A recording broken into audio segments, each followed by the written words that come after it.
En 2009, con motivo de los 30 años del Walkman, en la BBC montaron un experimento. Le entregaron uno a un adolescente de 13. Aparte de que le pareció un aparato horrible y ridículo, tardó 3 días en descubrir que el cassette tenía un lado B con más canciones.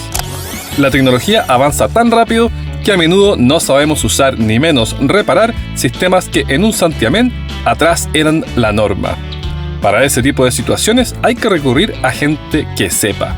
Para eso está PC Geek, parte del grupo Avance, así con Z, soluciones informáticas desde donde Sudamérica estalla en 1000 islas.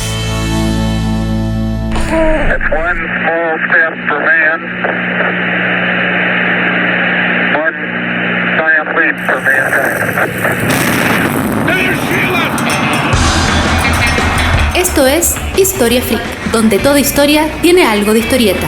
Con ustedes, su anfitrión, Joaquín Barañao.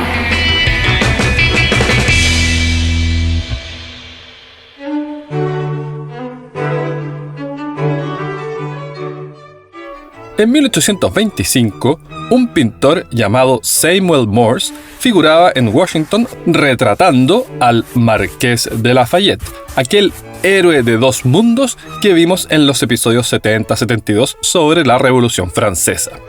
Un encargo importantísimo con potencial para al fin catapultarlo a la fama tras años de carrera más bien discreta. Mientras meneaba sus pinceles, recibió un mensaje de su esposa, embarazada de su tercer hijo. Le escribía desde su casa en Nueva Haven, a 4 días de viaje. Creo que ahora podemos albergar la esperanza fundada de que no esté muy lejano el momento en que puedas ser feliz en el seno de tu amada familia. Morse respondió con corazón igual de henchido. Anhelo saber de ti. No volvió a leer cartas suyas por todo el resto de su vida. Un mensajero al galope trajo un nuevo mensaje que informaba que había caído enferma. El día siguiente recibió otra, esta vez de su padre, que anunciaba su deceso. Morse no sabía, no tenía cómo saber, que en el momento en que él plasmó en papel su anhelo de saber de ella, ya estaba muerta. Dejó el retrato inconcluso y viajó cuán presto pudo. Cuando por fin llegó, el cuerpo yacía ya bajo tierra. Ni siquiera pudo participar del funeral. Le abatía solo pensar en los días transcurridos ignorante de la tragedia. Nunca más dejó de aspirar a métodos más veloces que caballos jadeantes para la comunicación en largas distancias. 4 años después, el viudo se embarcó en una gran gira por Europa que remató con La Galería del Louvre, una pintura de gran formato. Gozó de favorable recepción entre la intelectualidad, pero fue un fiasco ante el público. Para peor, rechazaron su propuesta de mural para la rotonda del Capitolio, quizás en parte por su reputación de agitador. El tono xenófobo de sus diatribas anticatólicas rayaba en la paranoia. Desilusionado, Morse dejó de pintar en 1837, a los 46 años. Hora de abocarse a las telecomunicaciones.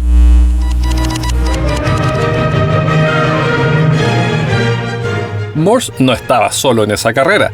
El telégrafo es un hijo con muchos padres.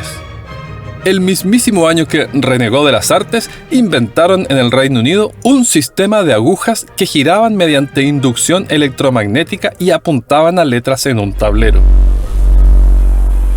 Causó sensación al alertar a una estación ferroviaria distante varios kilómetros que un asesino buscado por la policía había abordado cierto tren en Londres, primicia que permitió arrestarlo tan pronto arribó. El artista renegado razonó que era posible idear algo mejor, y así surgió el código que representa el alfabeto y los dígitos mediante tonos eléctricos largos o rayas y cortos o puntos. Si bien hay cierta polémica sobre si el autor fue él o su colaborador, el hecho es que pasó a la historia con su nombre, por estos pagos castellanizado como Código Morse. Quien quiera haya sido, por mera coincidencia, asignaron a la letra B, 5 en romano, calce perfecto con las 4 notas iniciales de la Quinta Sinfonía de Beethoven, quizás los 3 segundos más distintivos de la historia de la música.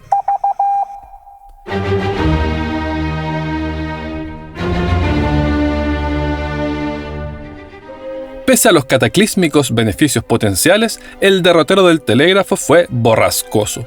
Para financiar su desarrollo, Morse recurrió a dinero de su bolsillo y luego tuvo que vender parte de los derechos de la patente incluso antes de obtenerla.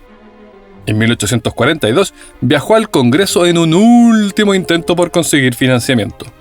Tendió cables entre 2 salas de comités y envió mensajes. El senador Oliver Smith comentó: observé su rostro de cerca para ver si no estaba trastornado, y otros senadores me aseguraron después que salimos de la sala que no tenían confianza en él. Otros lo tomaron más en serio y presentaron una moción que asignaba $30,000 para una línea experimental entre Washington y Baltimore. El senador George McDuffie preguntó: ¿transmitiría cartas y periódicos? ¿Bajo qué poder en la Constitución proponían los senadores erigir este telégrafo? Podría resultar muy malicioso y la información secreta, una vez comunicada, en perjuicio de los comerciantes. Cave Johnson, representante de Tennessee, ironizó que, si ya vamos a pagar este disparate, podían también costear investigación sobre el mesmerismo, aquella patraña del magnetismo animal. Otro escéptico respondió que, ok, por su lado, siempre y cuando los experimentos mesméricos se efectuaran en el honorable Johnson. En medio de las risas, se presentó una enmienda que asignaba la mitad de los $30,000 a un conocido defensor del mesmerismo. Se rechazó, eso sí. Y respecto a la moción de la línea experimental, 70 parlamentarios se abstuvieron. Para evitar la responsabilidad de gastar el dinero público en una máquina que no podían entender. Otros 83 rechazaron, reflejo del temor a que probara ser un elaborado engaño. Pero 89 aprobaron, así que, apenitas, comenzaron las obras.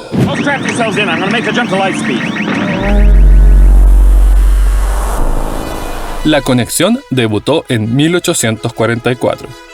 Morse transmitió: ¿qué ha obrado Dios? Fragmento de la Biblia seleccionado por la hija del comisionado de patentes, quien había defendido la invención y gestionado financiamiento. Con todo, el caballero era de horizonte estrecho para ser el zar de las patentes. El avance de las artes año tras año pone a prueba nuestra credulidad y parece presagiar la llegada de ese periodo en el que deben terminar las mejoras. Es difícil transmitir en palabras lo revolucionario que fue esta nueva tecnología. Considere que en la batalla de Nueva Orleans más de 2,000 hombres murieron luchando porque aún no recibían la noticia de que la paz ya había sido firmada. O que el comodoro Edward Legge fue electo sin oposición para el Parlamento británico porque nadie se había enterado de su muerte 87 días antes en el Caribe. O a la inversa, que el científico Guillaume Le Gentil lo dieron por muerto tras su expedición a observar el tránsito de Venus y cuando volvió su esposa tenía otro marido y sus parientes habían repartido su patrimonio. O que la noticia del fallecimiento del mandatario William Henry Harrison tardó 110 días en llegar a Los Ángeles, 3,5 veces la duración de su presidencia. O que Louis Reme cabalgó sin parar desde Sacramento hasta Portland para adelantarse al barco que traía las noticias de una corrida bancaria que le impediría retirar su propio dinero. De sopetón, las noticias pasaron de viajar a ritmo de caballo, tren o barco a la velocidad de la luz.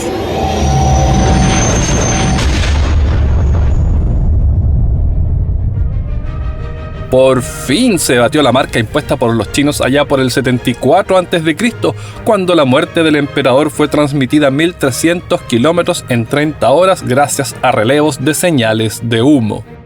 No importa qué milagros nos depare el futuro, la humanidad nunca volverá a experimentar una mejora así de brusca en la velocidad de transmisión de información.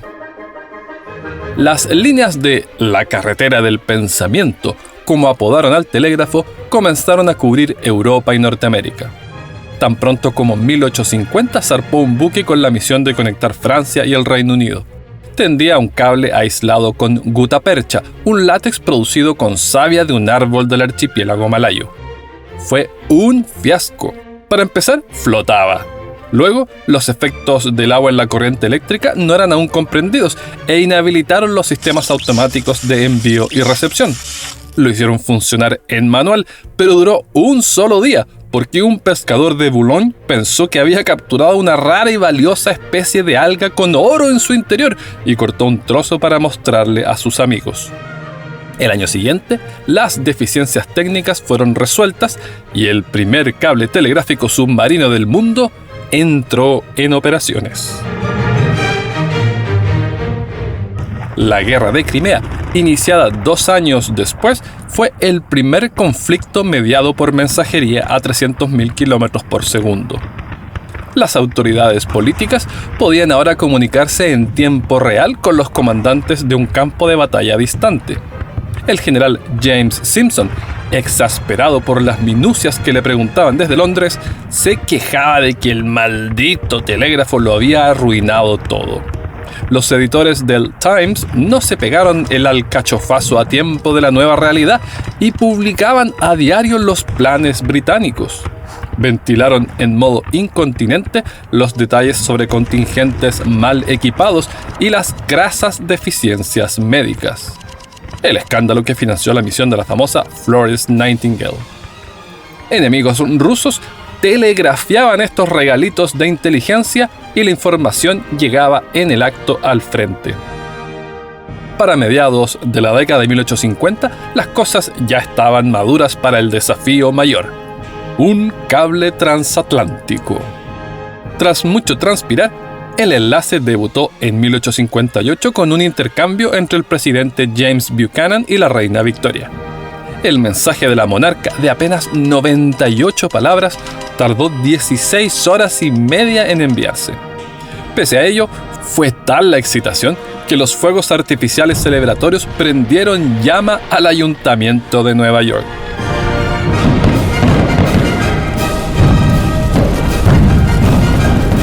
Además de destructivo, el festejo probó ser prematuro, porque la calidad de la señal se deterioró rápido y el mes siguiente el tendido ya era basura oceánica. Lord Kelvin explicó los motivos. El conductor era demasiado delgado y el voltaje excesivo deterioró el aislamiento. El telégrafo vivió otro test de aguante el 1 de septiembre de 1859 a causa de exabruptos acaecidos a 8 minutos luz de distancia.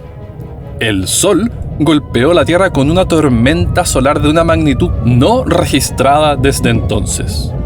La aurora boreal se observó hasta en Colombia y en las montañas rocosas fue tan brillante que mineros desprevenidos despertaron y comenzaron a preparar desayuno en mitad de la noche. En latitudes en torno a 45 grados, como Venecia, se podía leer de noche.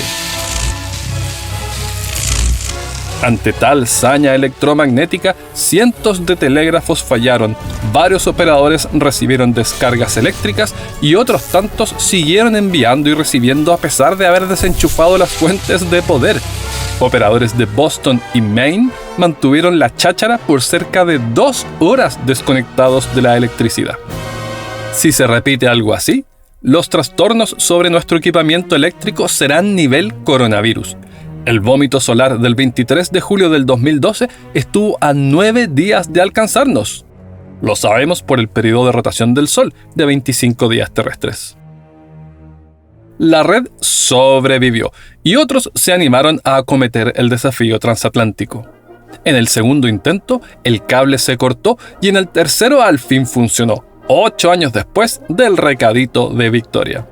Lord Kelvin fue nombrado caballero por su contribución al tendido y no por la escala de temperatura que lleva su nombre, ni por acuñar el concepto de termodinámica, por las máquinas a vapor, motores termodinámicos. Demostrado que era técnicamente factible salvar océanos, las expectativas en torno a una hipotética red mundial se salieron de madre. La guerra ya no sería posible, se decía, y los mosquetes devendrían en candelabros. Un par de reporteros de la proeza técnica expresaron un grado casi fosforescente de optimismo en torno a la paz mundial. Es el acontecimiento más grande del siglo actual. Ahora que la gran obra está completa, toda la Tierra estará cubierta de corriente eléctrica, palpitando con pensamientos y emociones humanas. Esto demuestra que nada es imposible para el hombre. Y, tras declarar que nada es imposible, listaron lo imposible. Es imposible que los viejos prejuicios y hostilidades sigan existiendo mientras se haya creado un instrumento de este tipo para el intercambio de ideas entre todas las naciones de la Tierra. De Yapa, el tendido intercontinental develó una sorpresa biológica. En 1839, el naturalista británico Edward Forbes había escaneado suelos marinos del Atlántico y el Mediterráneo y declarado que no había vida bajo los 600 metros. Parecía razonable. ¿Qué criatura podría soportar un ambiente sin luz, la base energética de toda cadena trófica? Sin embargo, al recoger cables asentados a 3 kilómetros para mantención, hallaron corales, almejas y otros organismos adosados.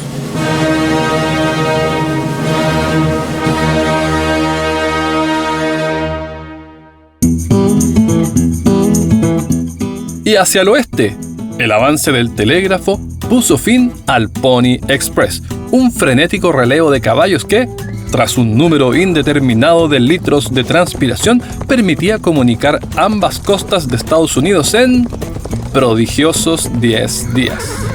Eran unos 400 animales entre Missouri y California que galopaban unos 16 kilómetros cada uno.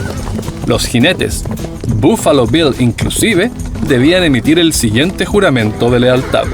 Por la presente, juro ante el Dios grande y viviente, que durante mi compromiso, y mientras sea empleado de Russell, Majors y Waddell, bajo ninguna circunstancia usaré lenguaje profano. No beberé licores embriagantes, no pelearé, ni pelearé con ningún otro empleado de la firma, y que en todos los aspectos me comportaré con honestidad. Seré fiel a mis deberes y dirigiré todos mis actos de manera que gane la confianza de mis empleadores. Así que ayúdame, Dios.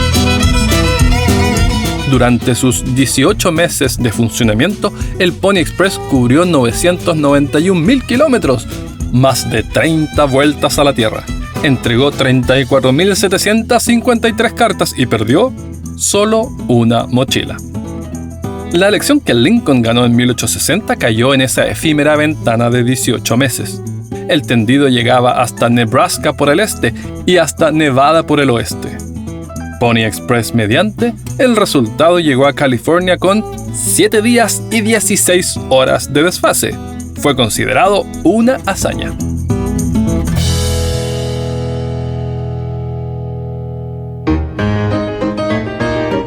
Todo un nuevo ecosistema surgió en torno a la naciente industria. Cables, postes, oficinas y operadores, por supuesto, quienes se pasaban las horas de baja demanda copuchando sin cesar a decenas o cientos de kilómetros de distancia. Tanto Thomas Edison como el magnate acerero Andrew Carnegie empezaron al pie de un terminal. Edison era un as, en parte porque al ser parcialmente sordo se distraía menos con el ruido de fondo mientras decodificaba los puntos y rayas. Dado que se cobraba por palabra, un complejo entramado de códigos nació para comprimir información y ahorrar plata. BAY, por ejemplo, indicaba he comprado. Frank Primrose, un comerciante de lana de Filadelfia, envió un mensaje que se decodificó por error como BUY, comprar, en lugar de BAY, he comprado. Su agente obedeció y compró $500,000 de libras de lana. Primrose perdió una fortuna e intentó demandar a Western Union, aun cuando no había solicitado la verificación del mensaje, un servicio opcional que le habría costado unos pocos centavos extra. Tras una larga batalla legal, el caso escaló hasta la Corte Suprema.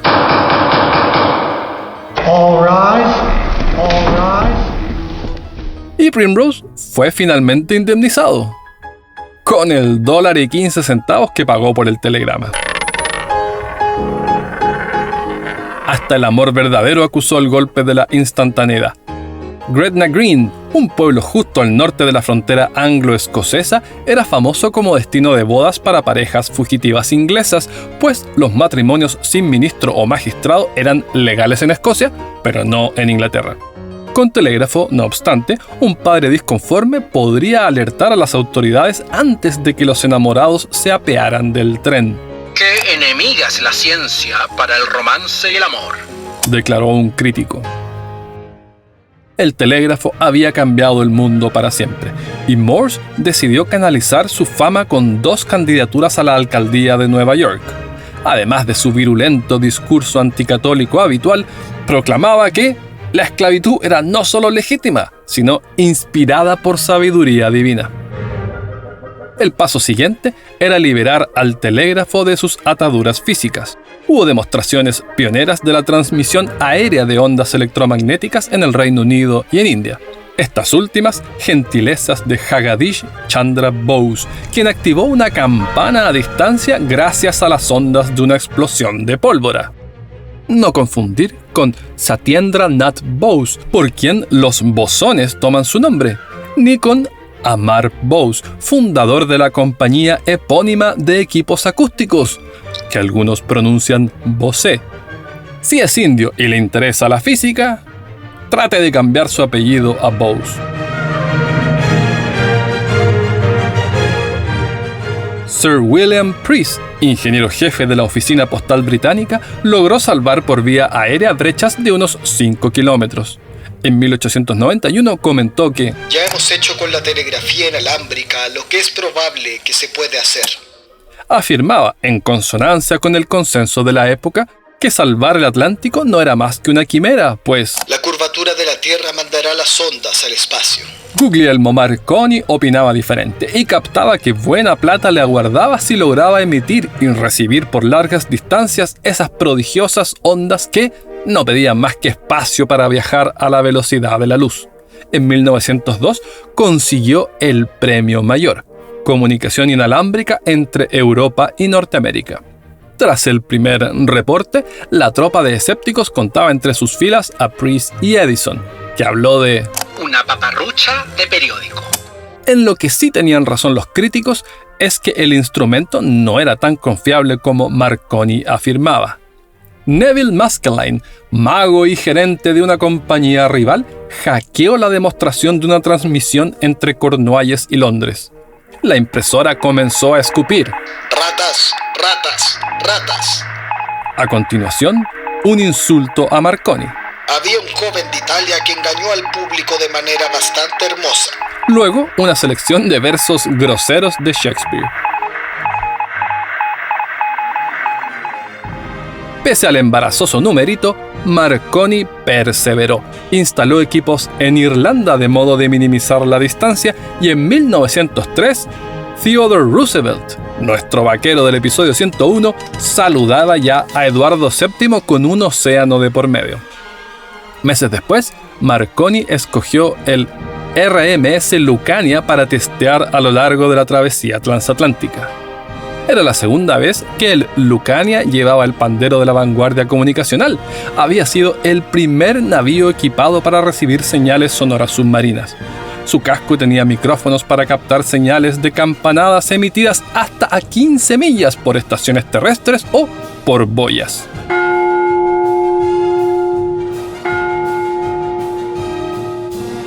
Al alternar entre los micrófonos de babor y estribor y comparar el volumen de las campanadas en estéreo, era posible determinar la dirección del origen del sonido. Así como el telégrafo a secas tuvo su debut militar en Crimea, el inalámbrico lo tuvo en Japón. Pero para eso tendrá que esperar al próximo episodio de Historia Freak. Esta entusiasta incursión sonora cuenta con el apoyo vocal de Hernán Melgarejo, Mario Hitchfeld y Paula Aguirre.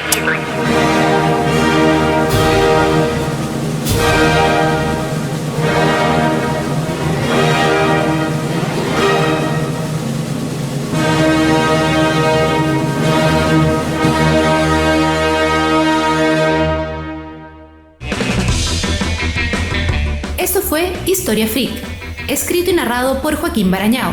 Postproducción, Hernán Melgarejo. Las referencias bibliográficas de este y todos los episodios en Historia Universal Freak Extendida. 2.800 páginas desde el Big Bang hasta el presente, a $9.99 en Amazon.com.